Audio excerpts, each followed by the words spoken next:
When she touched his chest, James knew this moment would decide his entire career, whether he would remain a silent symbol or finally become something more.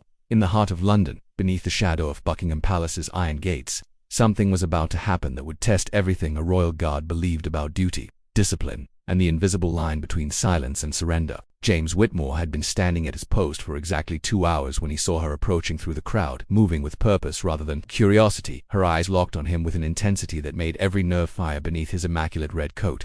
The bearskin hat sat at the exact regulation angle, his eyes stared forward into nothing. But he had learned to read the crowd like a predator reads movement, and this woman was different from the thousands who had passed before her. She stopped just inches from the boundary marker, close enough that James could see the determination in her expression. And then she did something that made every muscle in his body want to react. She reached out and placed her hand directly on his chest, not brushing or tapping but pressing with deliberate force, holding it there while her friend captured the moment on camera. This was the moment when everything James had trained for would either hold firm or shatter completely. James Whitmore had always been the kind of person who could stand motionless for hours while strangers treated him like a museum exhibit. But the military had reshaped him into exactly what the institution required. He came from a family of service, his father a police officer, his grandfather an army veteran who taught him that discipline wasn't about following rules but about becoming the kind of person who didn't need rules because the right action was automatic. When James first arrived at the Royal Guard training, the instructor stripped away any romantic notions about defending the monarchy with courage and ceremony. You will stand still while people mock you. You will remain silent while they violate your personal space. And if you need to be acknowledged or validated or treated like a human being, you should leave now because this job will destroy you, the lead instructor had said. 40% of the candidates left within the first week, unable to reconcile the prestigious uniform with the reality of being treated as a living statue. James stayed because he understood that the power of the Royal Guard came from their absolute refusal to react, their commitment to being an immovable object in a world of unstoppable forces. The training was brutal and psychological. Hours of standing while instructors shouted insults, poked and prodded, tried every technique to break concentration and provoke a response. James discovered he was capable of separating his ego from his duty in a way that gave him a strange kind of freedom, and after 6 months he took his first official post at the palace gates. The reality exceeded even the warnings about what tourists would do, some approaching with genuine reverence, but others seeing the guards as props to be manipulated, photographed, and tested. In his first month, James issued 17 verbal warnings, maintained composure through 23 physical touches, and stood motionless while one tourist screamed directly in his face for reasons he never understood. Each incident was logged, each violation documented, and James slowly built the internal armor that allowed him to be present while his mind floated above the chaos. But there was a cost to that armor, paid in the slow erosion of the boundary between performing emotionlessness and actually becoming emotionless. 3 years into his service, James had developed a reputation as someone who simply couldn't be broken. The guard who never flinched, never wavered, never showed even a flicker of reaction. The other guards would share stories about extreme violations, and James's were always the worst. The man who licked his face, the woman who tried to lift his bearskin hat, the teenager who grabbed the rifle barrel. In every case, James had responded with perfect protocol, and in every case, the tourist had eventually backed down when confronted with absolute certainty that this guard would not break. But on a Tuesday afternoon in late summer, with the sun hammering down and tourist crowds swollen to capacity, something shifted in James that he didn't fully recognize at first. A family of 4 approached his position, and they seemed respectful at first, the mother explaining to her children about the tradition and discipline of the Royal Guards. But then the father encouraged his son to get closer for a better photo, dismissing the posted rules with casual entitlement. "It's okay, he's not going to do anything. Just stand next to him for the picture," the father said. The boy grabbed the bottom of James's red coat, tugging on it while grinning at the camera, and the father laughed, treating the whole thing as charming content for social media. James issued the warning in his standard voice. "Step back from the King's Guard." The family stepped back.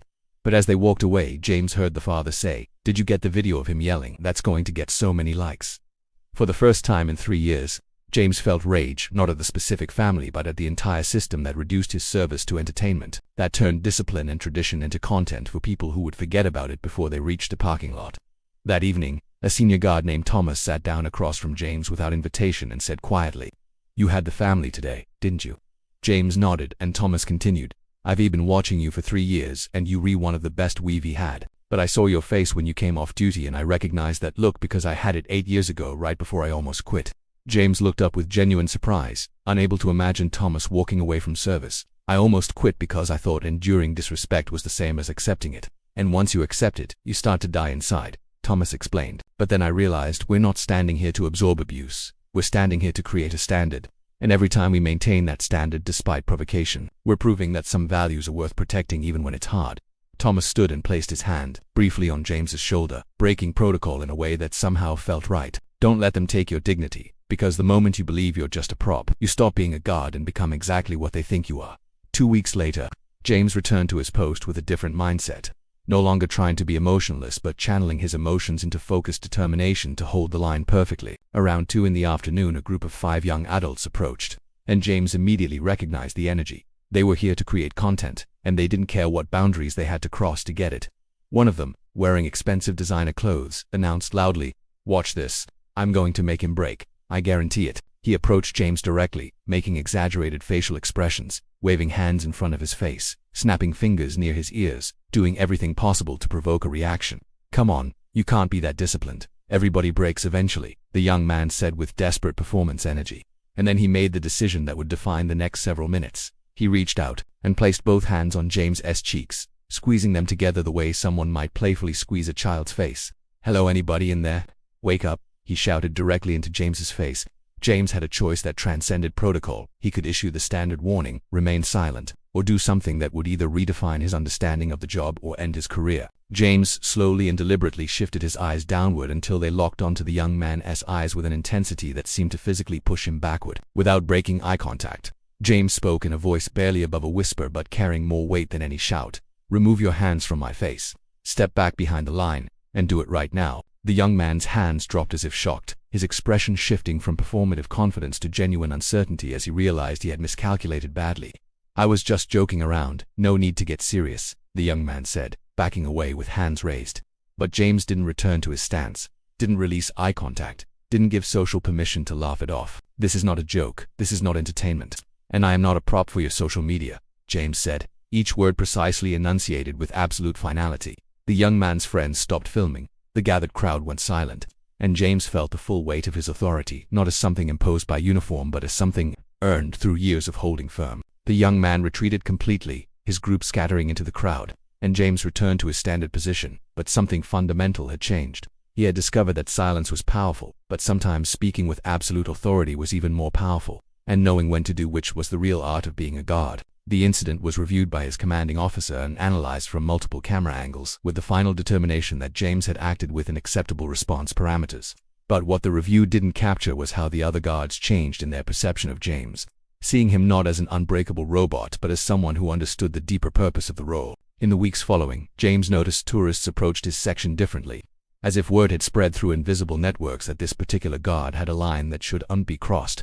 One afternoon, an elderly gentleman approached slowly and stood at the proper distance, simply observing for several minutes before speaking quietly. "My father was a guard here in the 1950s, and he used to tell me the hardest part wasn't standing still. It was remembering why you were standing still when everyone around you had forgotten," the man said. "Thank you for remembering, and for holding the line even when it would be easier not to." He walked away without waiting for response, and James felt recognition that the job mattered not because of tourists who violated boundaries, but because of people who understood what the guards represented. That evening, James updated his journal. "Today I realized I'm not standing here despite the disrespect. I'm standing here because of it. Because if this was easy, then anyone could do it and it wouldn't mean anything." Months rolled forward, and James found his rhythm, no longer fighting against provocations but accepting them as part of the crucible that refined his understanding of discipline. He trained new guards, sharing not just protocols but psychological frameworks for maintaining dignity while being treated as objects. "The tourists who disrespect you are testing themselves more than they're retesting you," he would tell recruits, "and when you refuse to break you, re-holding up a mirror that shows them something about their own character they might not want to see." One new guard asked the inevitable question, "Does it ever get easier? Does the anger ever go away?" James considered carefully.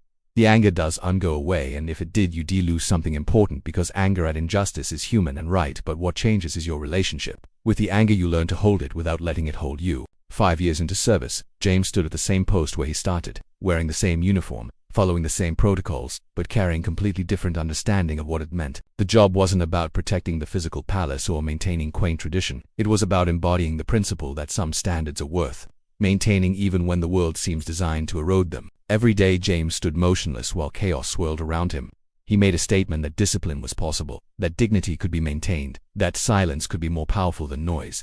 The tourists who respected that statement saw something valuable in his stillness, a reminder that not everything had to be interactive and immediate and oriented toward personal entertainment. and even tourists who violated boundaries were being taught something, because James's refusal to break showed them there were still forces in the world that could not be moved by mockery or entitlement. On a quiet morning with light rain keeping crowds thin, James let his mind wander through years of service, thousands of faces, hundreds of incidents, the slow accumulation of moments that had shaped him. The rain intensified, running down his face and soaking the red coat, but he didn't move, didn't seek shelter, because this too was part of the job. A single tourist appeared through the rain, a middle-aged woman with an umbrella, and she stopped at the proper distance and simply looked at James for a long moment. Then she did something unexpected. She nodded once, a small gesture of recognition and respect, and walked away without taking a single photograph. In that moment, James understood the deepest truth. He wasn't standing here for tourists who violated boundaries or even for ones who respected them.